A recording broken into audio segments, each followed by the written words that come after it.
Hi! In front of me is Honor 70 and today I would like to show you how you can change theme of this device.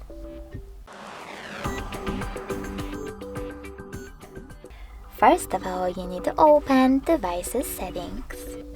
Then click on Home Screen and Wallpaper, tap on Themes at the top and select the best one for you.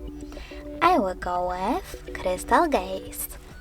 Then click on Apply, enable or disable Always on Display and wait. As you can see, after a couple of seconds, theme of my device has changed. But you can always look for Themes app instead and select one of the available ones.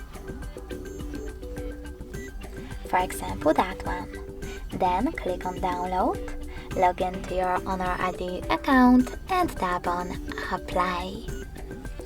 Thanks so much for watching. If you enjoyed this video, leave a like, comment and subscribe.